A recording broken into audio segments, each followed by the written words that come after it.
What is Halloween? What is Samhain? You probably don't even know that word. That's the originating god of this holiday, by the way. And what should Christians think about this holiday, if anything? I mean, should we even think about it? Should we just ignore it? Should we just let it go by?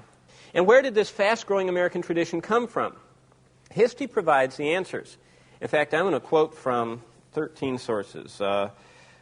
Encyclopedia Britannica, the World Book, Highland Superstitions, Folklore, Holidays of Legend, the World Book again, the Book of Festival Holidays, the Good Housekeeping Book of Entertainment, Jeff Pollard's book, John MacArthur's book, and even Mike Gendron, the Catholic evangelist, and I even got an email from a missionary in Budapest where Halloween is really big.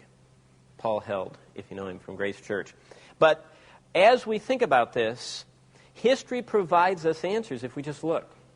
By the way, yesterday, Encyclopedia Britannica became free online. All of you know that are online, right?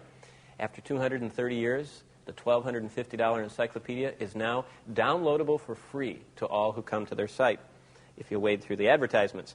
But it was the Roman Catholic Church who designated October 31st date as, and this was the original name, All Hallows Eve. Or, what that means is, the Eve of the Holy One's Day. This was their holiday prelude to November 1st, All Saints' Day. So, All Hallowed Day was the day before All Saints' Day. By the way, this is Reformation Day, too, because October 31st is the day that Martin Luther nailed the 95 Theses that precipitated, by God's grace, the Protestant Reformation. But before the Roman Catholics designated All Hallows Eve, it was earlier pagan people who gave it an annual holiday status and also gave the sinister meaning and tradition that it still holds. No matter what gloss the Roman Church put on it to kind of bring it into the religious calendar, it brought all the baggage with it. And that's what we're looking at tonight. Now, I'll just read to you from Encyclopedia Britannica. The American celebration of Halloween rests upon a Scottish and an Irish ancient custom traced in direct line from pre-Christian times. Although Halloween has become a night of rollicking fun and superstitious spells and eerie games which people take only half seriously, its beginnings were quite otherwise. The earliest Halloween celebrations were held by the Druids in honor of Samhain, there's that name, who was the Lord of the Dead. Who is the Lord of the Dead, by the way? Who has the power of death? Yes, Satan.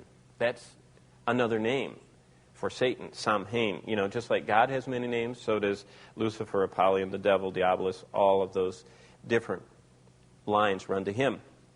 The festival of the ancients fell on November 1st, and so their preparations for it began the night before. It was a Druidic belief that on the eve of this festival, Saman, or Samhain, or Shamhain, many different languages have different names for him, the Lord of Death, that he would, on the night before, call together the wicked souls, or the spirits, that within the past 12 months have been condemned to inhabit the bodies of animals.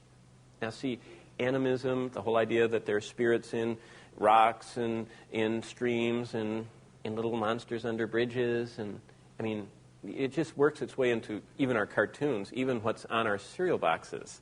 Those new, I forget their names, but they're on all the cereal boxes now, those little creatures, are all part of this whole plethora of deities from superstition, from ancient paganism.